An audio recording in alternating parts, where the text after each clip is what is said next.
Welcome, everyone. This is the Rotary E-Club of Silicon Valley, and every week we bring you the stories of people who are making life better for others locally, globally, and digitally. We're part of Rotary International, 1.2 million people in 36,000 clubs dedicated to service above self. That idea that there is joy and meaning that come from spending your time figuring out how to make improvements in all sorts of ways, big and small. We're excited about those kinds of opportunities. We hope you are taking a look at our YouTube channel, our podcast channel, and finding these stories that might inspire you to see how you can be involved in your community in some interesting and meaningful way. This is part two of a pair of recordings we're doing with a team from MIT. And so last week we talked with Amos Winter from the Gear Center at MIT. It was the kind of thing that makes you go, "Oh my God, the world's going to be better than I thought it was." So really, really good news there. We are continuing this conversation with John Bessette. And so you can read the full bio for John by pausing the podcast or the video and taking a look at what's on our page with this. And we would encourage you to do so. But I will let him jump into his presentation, and hopefully he'll also end up telling us about a very good day that he had yesterday. So we will dive into that. John, welcome. It is a pleasure to have you with the Rotary E-Club of Silicon Valley, and I hand the mic over to you. Brilliant. Yeah, thanks so much, Rustin, for having me. I mean, it's a really honor to be on this podcast and chat with you folks about what we're working on. So to kind of follow up on what Amos talked about last week, we talked a lot about global engineering and how we're doing that at MIT. And today I'm going to zoom in a little bit on the desalination part of that and explain a bit more of how we got to this system and sort of what we've worked on recently. And so the thing we're going to be talking about today is building sustainable desalination water treatment systems especially in low and middle income countries, which are often decentralized and often have much different design requirements than higher income countries. So I'll zoom right in here. Uh, what we're talking about here is an issue with the adoption of desalination. So typically, when you think about desalination, you might think about large scale plants near ocean coasts that are quite expensive. They typically have a lot of operators. They're capital intensive, take a long time to procure. But what we're looking into decentralized desalination systems.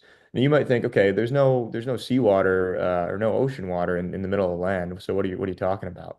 But actually, there's a lot of groundwater. 98% of the folks especially in low and middle income countries, rely on groundwater for drinking.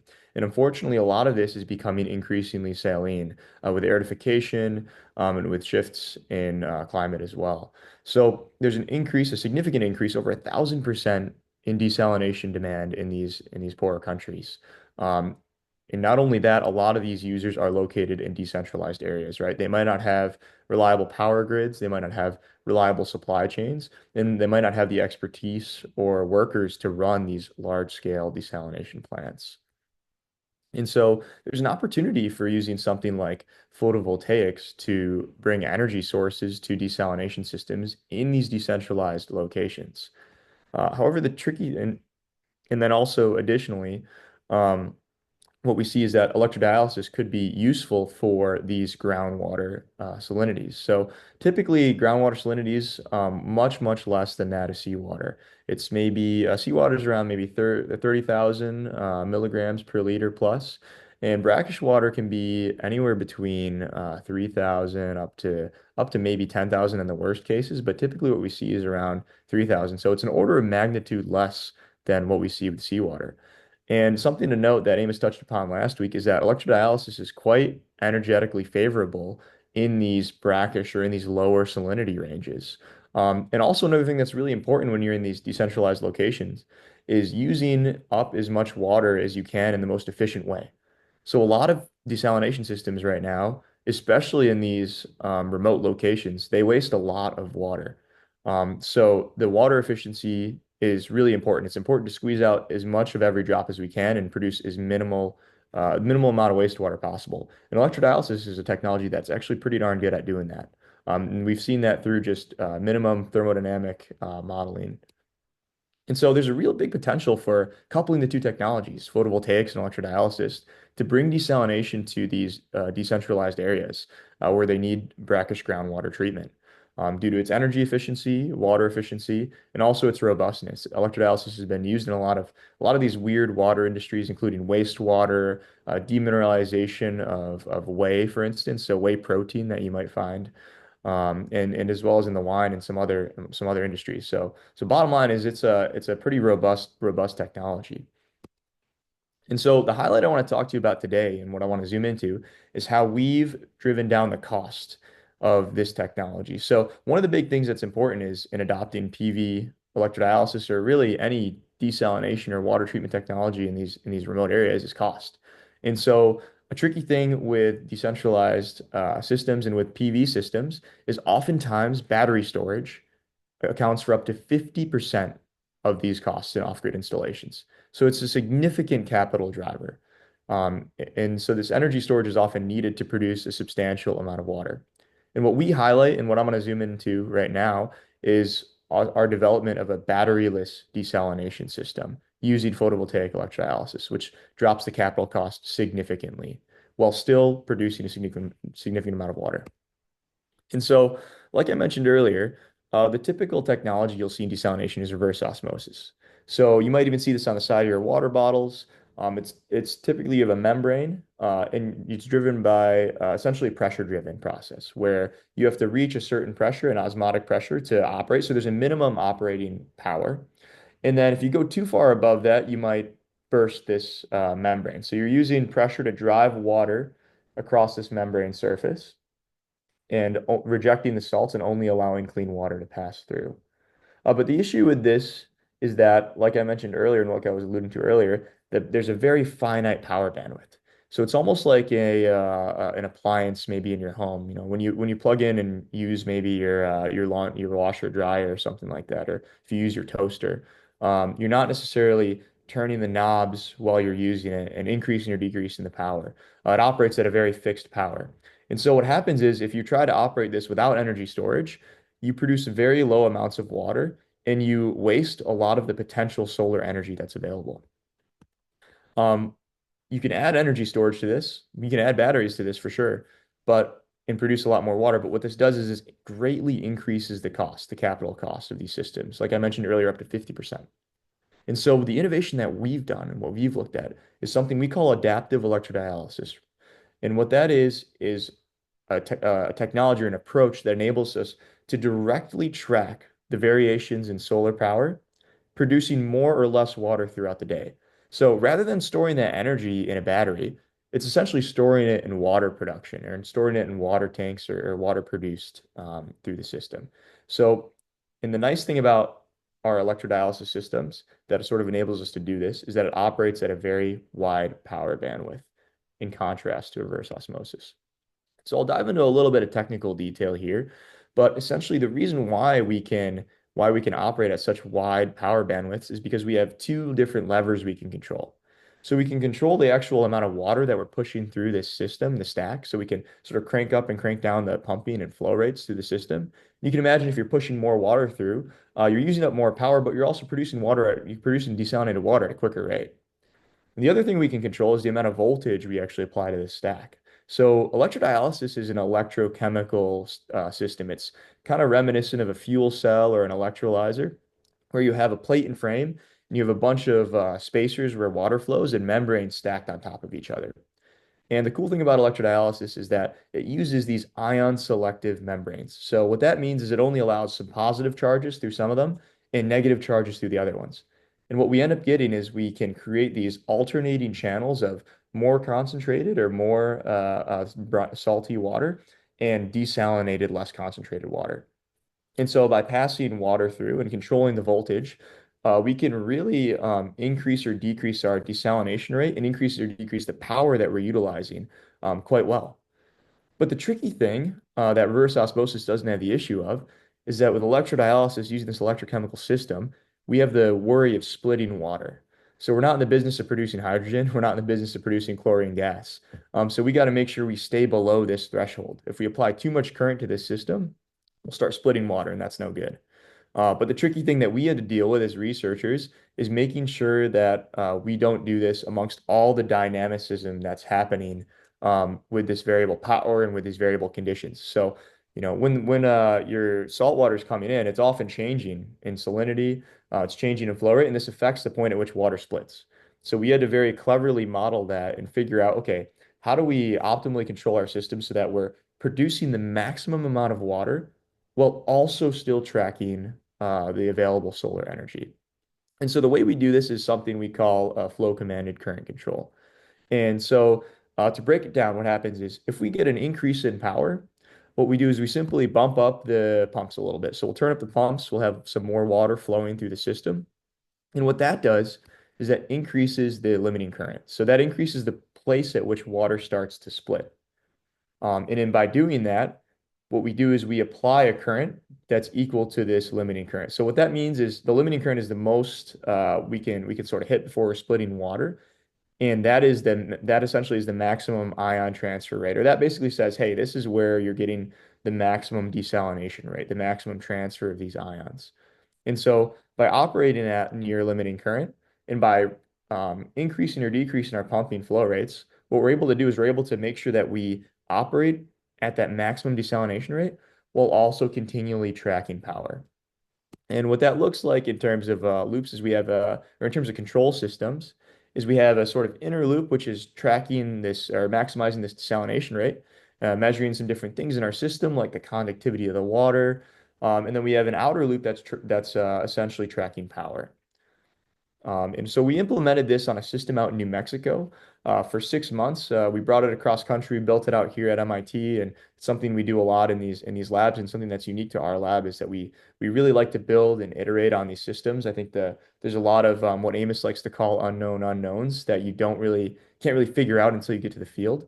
And so we really emphasize building, iterating, and kind of continually doing this process. So we sent this out to New Mexico and operated it on real groundwater, real brackish groundwater at the Brackish Groundwater National Research Facility out in Alamogordo, New Mexico, right near White Sands. And so we had a real solar array set up, and we pulled water from a real well.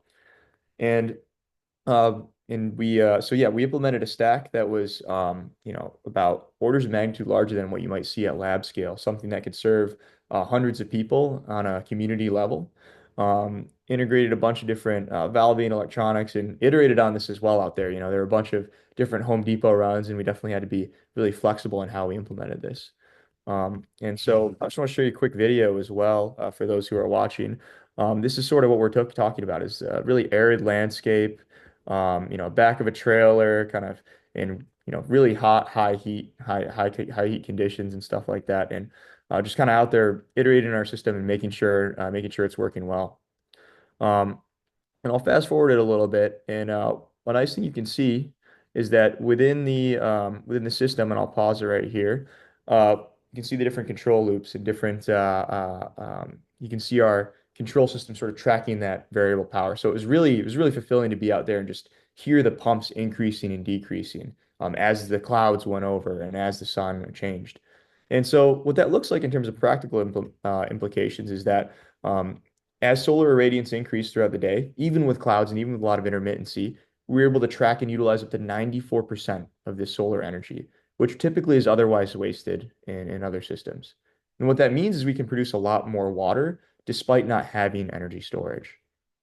And so we demonstrated consistent energetic performance with literature over time between 1 and 3 kilowatt hours per meter cubed. And this is like a metric that people typically use for kind of comparing different desalination systems is how much energy it takes to produce a packet of water. And to give you a sense of how much water we produced, it's around enough for around 500 to about 1,000 people.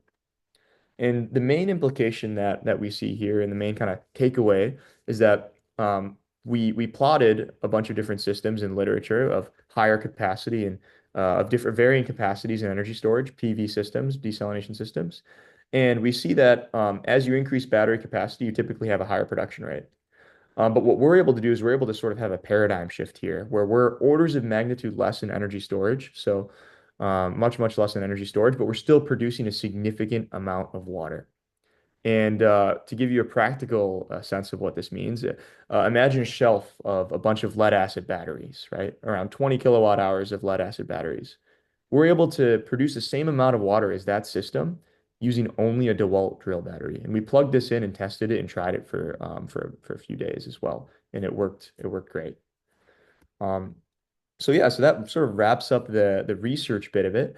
And something exciting that's coming out of this work is Amos and myself and some other folks in the lab, we're trying to really commercialize and spin out this work. We're trying to translate this research and development to practice, and we're doing that through a company called Kira, where we're really building these adaptive, flexible desalination systems rather than these fixed desalination systems.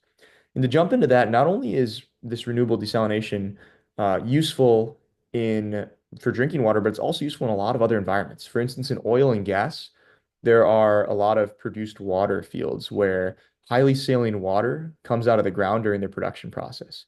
And so we believe we can go out there, use renewable energy to treat this water, and reduce the amount of brine and reduce the amount of waste that's being created, while also producing clean water streams that supplement and can reduce the amount of fresh water that's being withdrawn, especially in these really arid areas, areas like West Texas and the Permian Basin. And we also see other applications in agriculture, mining, and many other industries where they can use these decentralized desalination technologies. But again, the issue I talked about earlier is the challenge of variable power.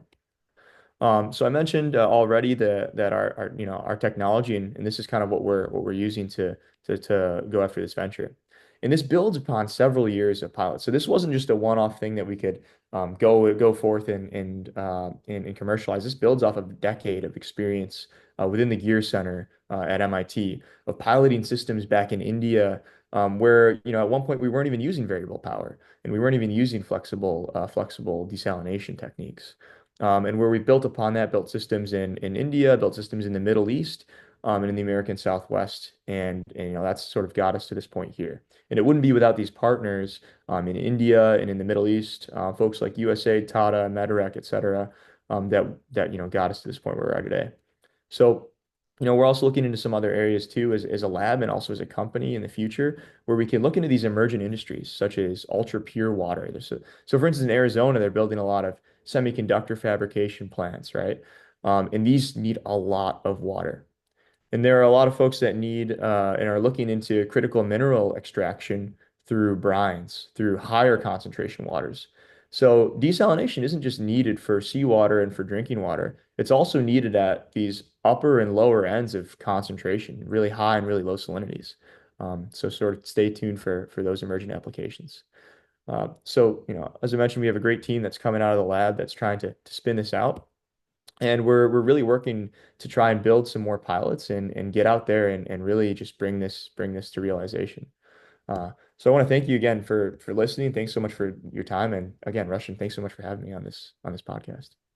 Thank you, John. So loads of cool things to jump into on this. The first is the focus on the variety of spaces that will benefit from the kind of work you're doing. I mean, there's a part of me that's like, oh my God, these guys might be saving the entire Arizona real estate system by finding, kind of new paths for water.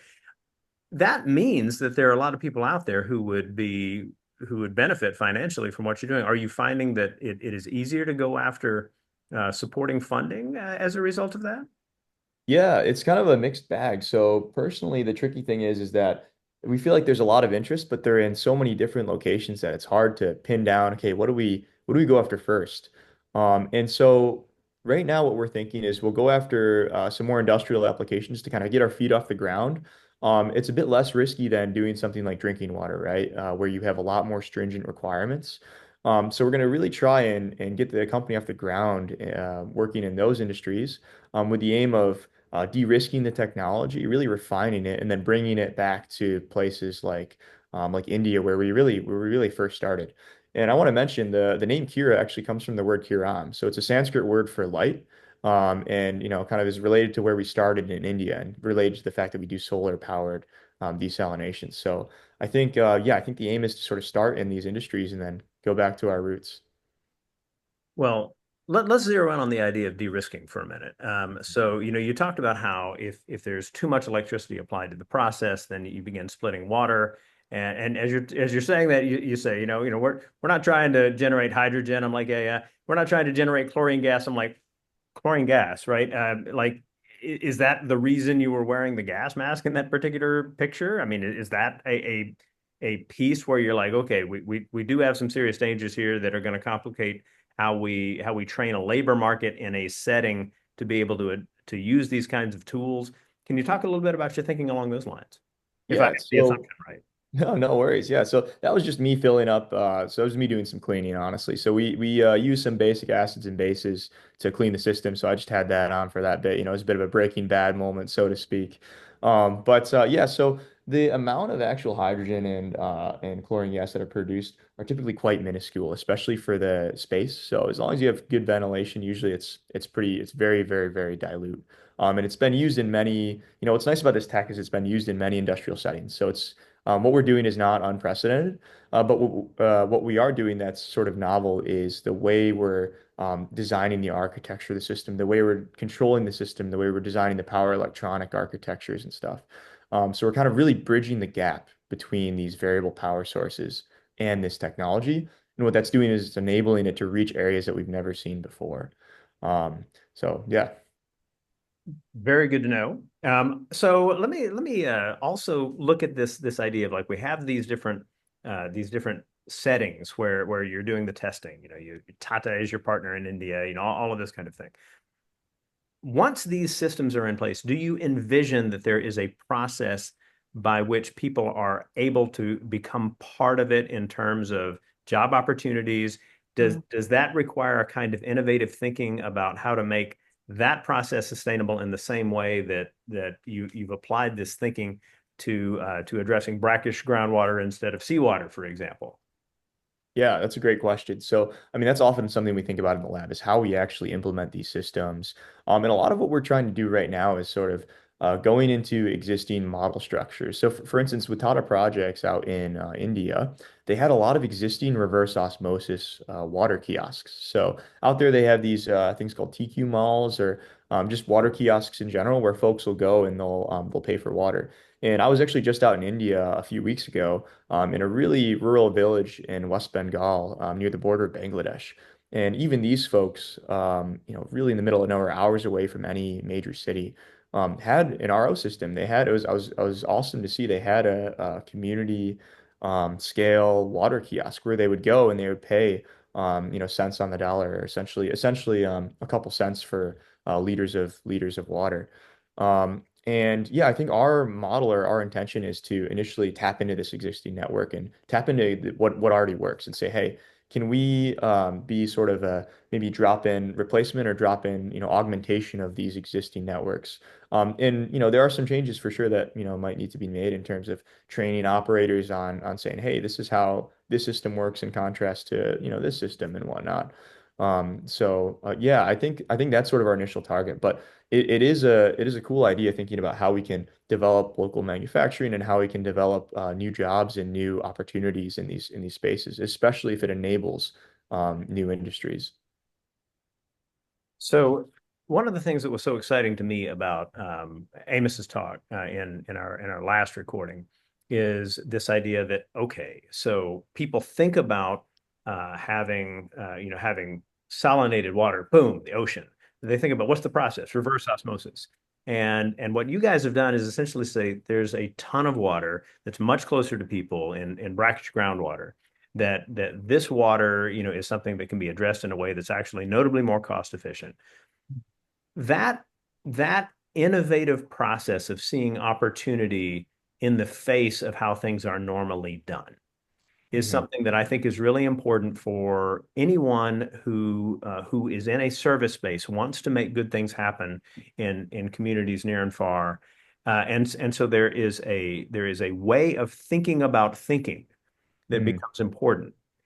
Can you talk a little bit about that? What is it that allowed your team to get to this point with the work you're doing? The incredible promise that's a part of it, but you had to get some people kind of in a, oh yeah, that makes sense, and Hmm. and they had to do that through somebody's insight. How does that work in a way that might be replicable in other settings? Yeah, I mean it's a good question. It's a tough one. It's hard to like open your mind to figure out and unlock these these new possibilities, sort of these paradigm shifts in terms of like how you operate or where you operate and where you develop these technologies. And I think one thing that really drives it, especially within our lab, is that we'll try and go with these sort of agnostic questions and just talking to folks a lot, especially in the areas that we're working in. We just really try and immerse ourselves. We'll travel a lot to these places and really just try and immerse ourselves and just keep asking deeper and deeper questions. It's like asking those initial questions and you keep asking why, and so on in terms of current practice. And just trying to understand that, and also trying to understand the ecosystem of stakeholders, understanding the ecosystem of how and incentives behind different people's thinking and different folks' thinking. Um, I think I think that's sort of the way we've approached it and the way we've been able to uncover a lot of these really interesting insights. Whereas, traditionally not a lot of research is afforded that opportunity. Not a lot of research is afforded the opportunity to explore the problem space very thoroughly. Whereas that's something that we do a little bit a little bit differently in our group is we're able to allocate resources to that. We're able to do a lot more ethnography and that sort of work. Fantastic. I've got one more question before we wind things down. And that has to do with your most recent pieces of all of this, which is, well, yesterday. So you got some good news yesterday. Could you tell us a little bit about that and what that might mean for the work you're doing? Yeah, absolutely. So yesterday we won the Activate Fellowship, which is fantastic. And what that is it's a tough tech, like clean tech accelerator that's really focused on bringing these new, potentially world-changing, hopefully, it's what we're hoping for, world-changing ideas to market. And so I'm really excited about joining the team. I'll be down in Houston, really just bringing this idea to fruition because as a PhD student and as a researcher, there's a lot about business that I'm still learning and a lot about figuring out, hey, how to connect these dots and what to go after first and how to scale this tech that, I'm really excited to learn about. And so this means a lot for us. It's really a catalyst. It's a springboard for the company and for, getting it off the ground and hitting the ground running. Well, I am nothing but excited about what is going to come from your work, and I want to thank you for your time. I'm going to wind things down before and then once I do, I'll hand it back to you for the final word. Before I do, I'd like to thank everyone for watching this. I'd also like to thank my colleague Heather Edwards of the Rotary Club of Eugene Metropolitan, who has been working with me for several years on finding all sorts of programs that can inspire people to see hope in the future where they might not have seen that hope before. And so, Heather, great to have you as part of this today. For all of you who are watching this, we have hundreds of recordings of talks of people talking about the work that they are doing, the kinds of innovations that they are bringing to service and improving communities. And we hope that they will inspire you. Take a look at our Inspiring Solutions for a Better World podcast series, or our Development Success Stories podcast series, or just our YouTube channel, and find those stories that will allow you to stop and go, okay, I can jump into this stuff as well. We hope that you will be inspired to be part of groups in your community or our community, that where you can be kind of one of those catalysts for making something really, really great happen. As we always like to do, we hand it back to our speaker for the final word. John, what would you like people to be thinking as they finish watching this video or listening to this podcast? Yeah, I think the most important thing that I've learned through this research and, through global development in general is when it really comes to it, the people make the place, and that applies to a lot. And it also applies to engineering and development. So, just really keep those conversations going, keep watching these videos, and just, yeah, just keep doing this stuff. It's really good. Conversations are really important. Absolutely. Everyone, we will see you next week.